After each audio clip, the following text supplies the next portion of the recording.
Heaven, hi everybody, every light body, and this is Baba on Aquarius Keychain. I hope you're doing well. Today I'm going to talk a bit about Angelology and the tools that I received from the angel for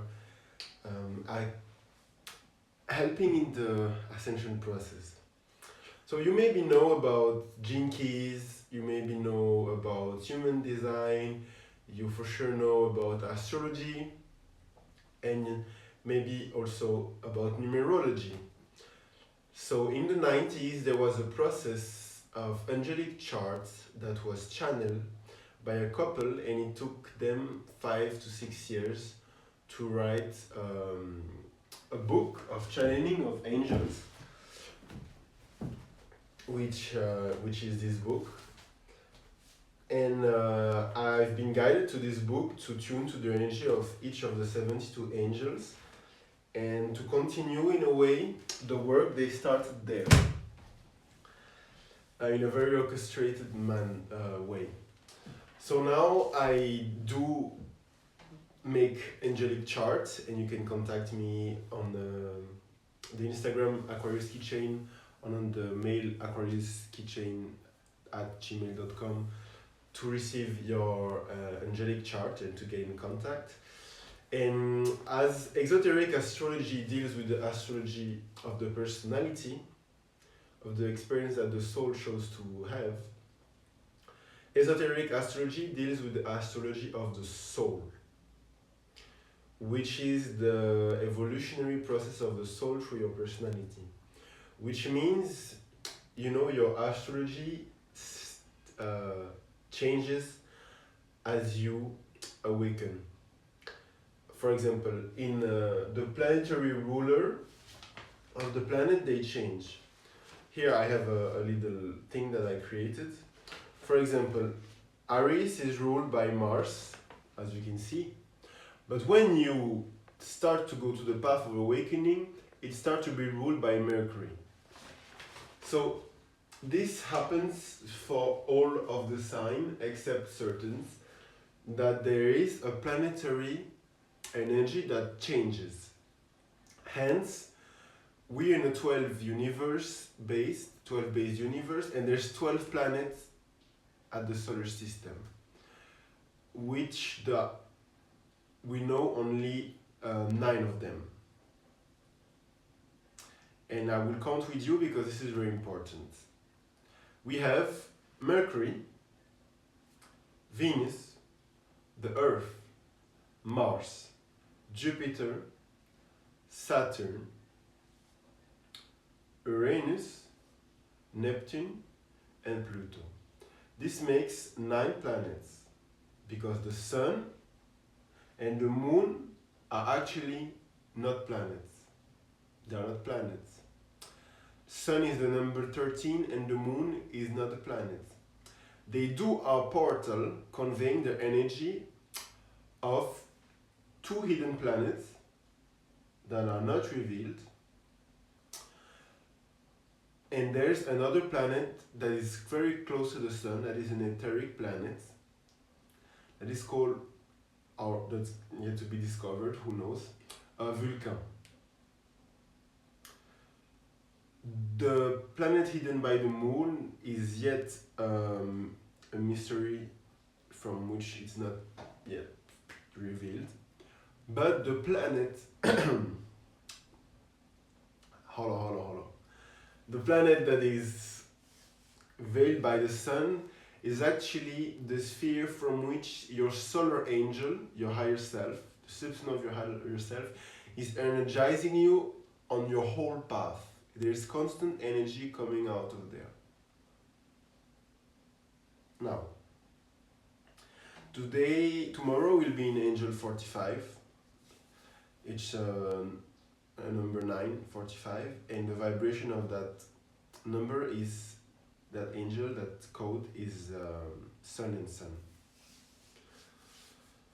So we'll talk a bit about this energy. So in your angelic chart, we deal with the code of reality that are making you experiencing what you're experiencing at a soul level. It's part of the tool of esoteric astrology, because you have the rays, the planets, and the sign. So on this video I will just go into that because it's very important to understand that what is linking us the most is the planet and the rays from our perspective. Because there's a heavy thought form on the zodiac sign. What is a thought form? A thought form is an idea that exists in the collective mental body of humanity. And when you incarnate inside of that sheet of that collective mental body, incarnating the collective physical body, which is the earth, which makes this vessel, but also the collective emotional body. And that conditions you to a certain experience. And so when we said Aries, they are bold, they are leaders, they are like this. When they say Cancer, they are emotional, they are very protective, the emotional bond, like you say, oh yeah, that's true, I'm a Cancer, that, and you actually are dealing with the substance in which you are incarnated that is conditioning you. You follow me? This is a thought form that has been built and passed on. You feel me? And this thought form exists in the Babylonian system, the Assyrian system, in the Chinese astrology, it exists in the Greek, Roman, modern astrology.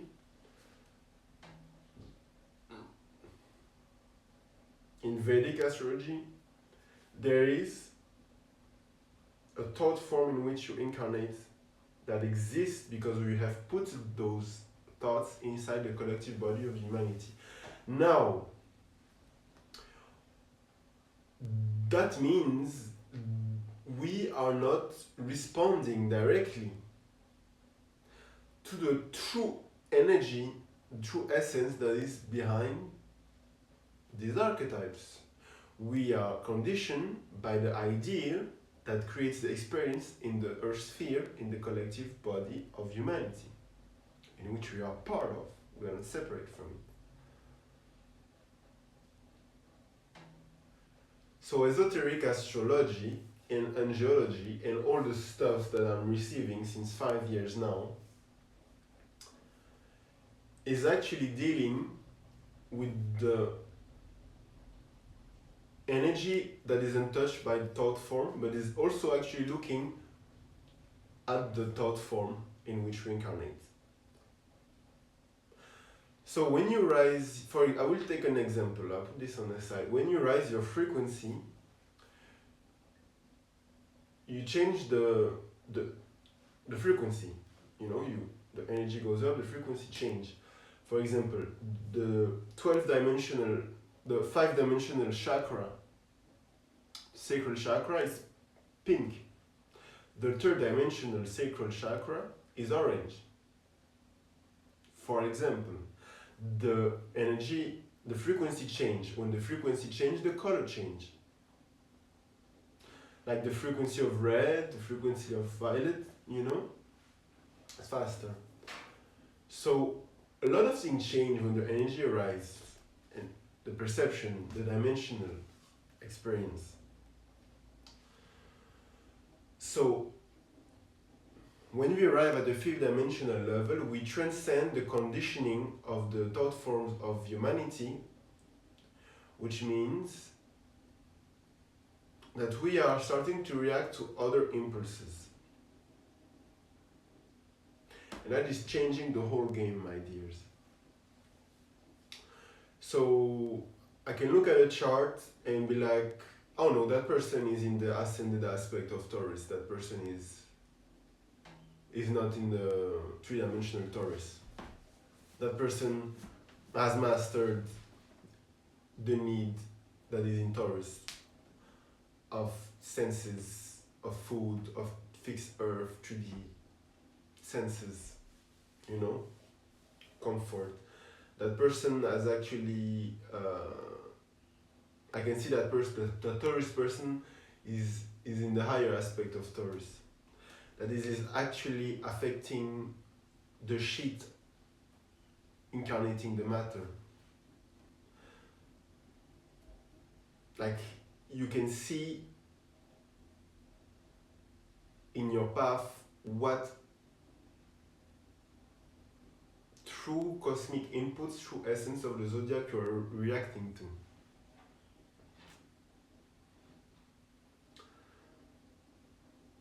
So the angelic chart is actually giving you the code of reality where you have the input that is the actual energy that helps you transcend the thought form of humanity. Why? Because we are dealing with colors, which are rays, I will explain this after. Numbers, which is the most ancient language of the universe, wherever you go, this and this is 2, this and this is 3, however you call it. And with planetary vibration, which are the closest things that is uniting us. We are united by the revolution of the planet.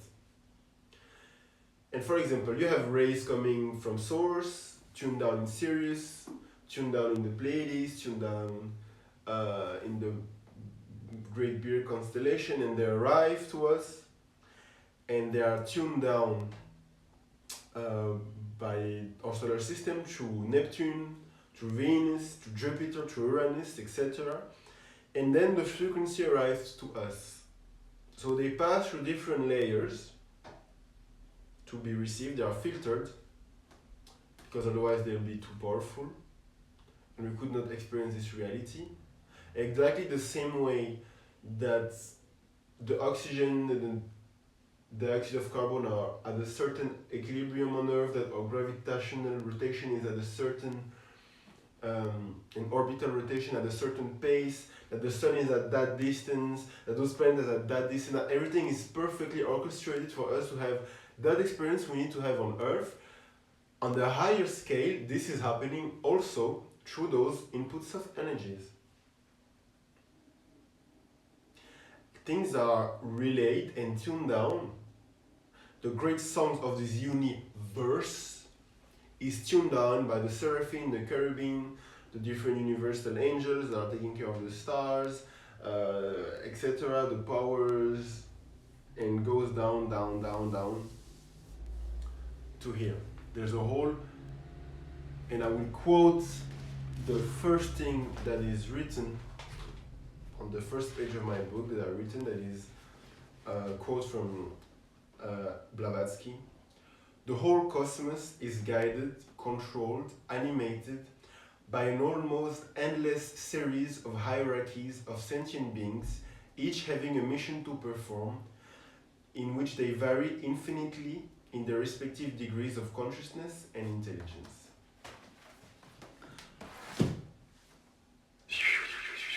And we arrive here. The organization of the planets from which the rays are passing through is allowing us to receive exactly what we need to receive at the soul level, but the conditioning of the history of humanity and the thought that we have put on these energies enter in conflict when we are going to the essence of ourselves. And from there on, we need to bring that conflict into harmony. And at the end of 2025, the fourth ray, the golden ray, is going back in activity, starting to go in activity, and this is the ray of conflict through harmony.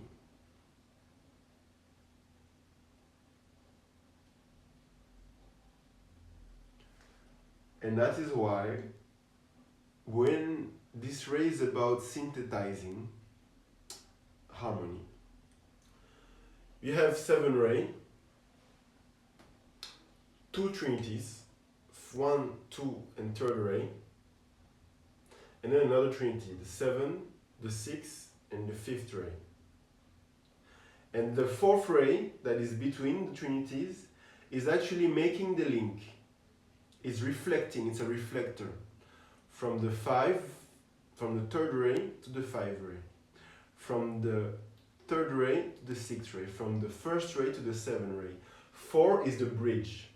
It's the famous bridge. The 4th ray is the bridge that brings conflict into harmony, that makes the mirror possible.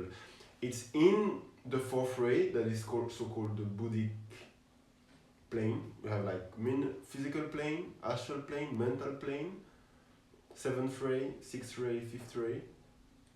4th ray, we have what we call the Buddhic plane, and it's there that we arrive to the other shore, that we pass in the experience that's called sunyata in the Buddhism, the non-being. And this in the heart, Buddhic plane, we enter the mystery of being non-being.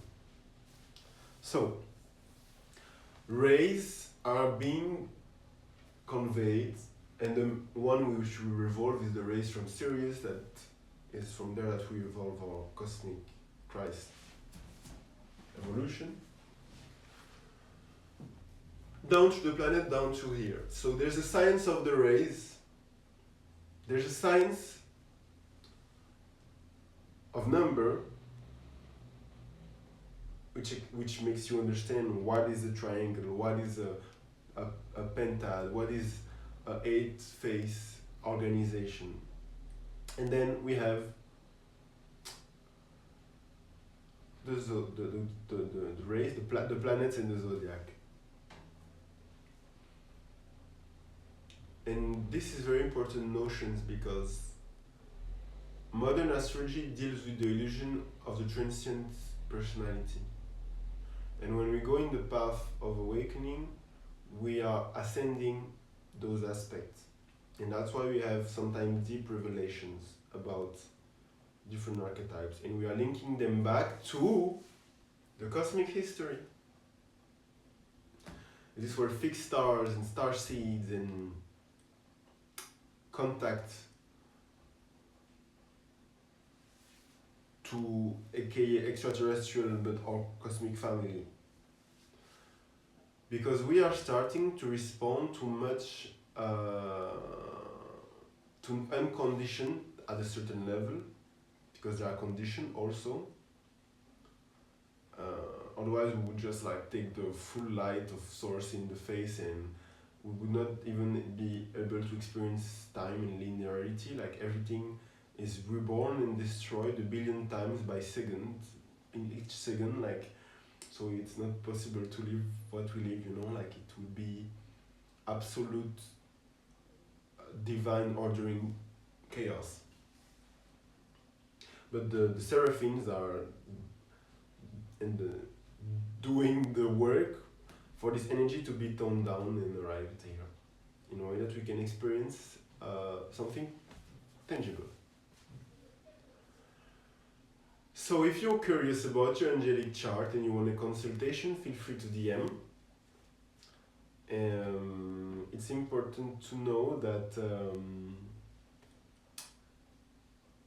this tool, the frequency is starting to be,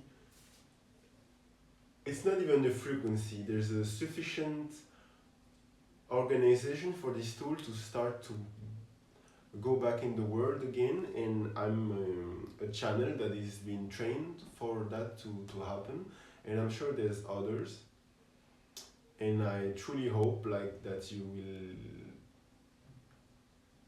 have what you ask for, because this is why I'm doing this. I receive because there's a demand, because it's time. Because we're just not going to the golden age in the 5th dimension. There's further. This is not the end. This will obviously happen, and you are invited. And we are all invited. So this was Babon Aquarius Keychain, speaking about Angelology. And actually the sciences of the new age. Because all of this will go into very magical thing.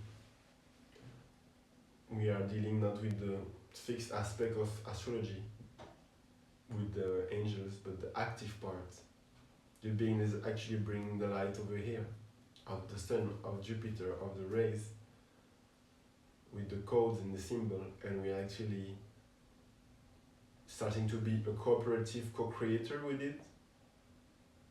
That's why you manifest. But now imagine you have insight in the actually whole process of it, and you reclaim your divine tool of co-creation, which at the human level will awaken powers and is awakening power.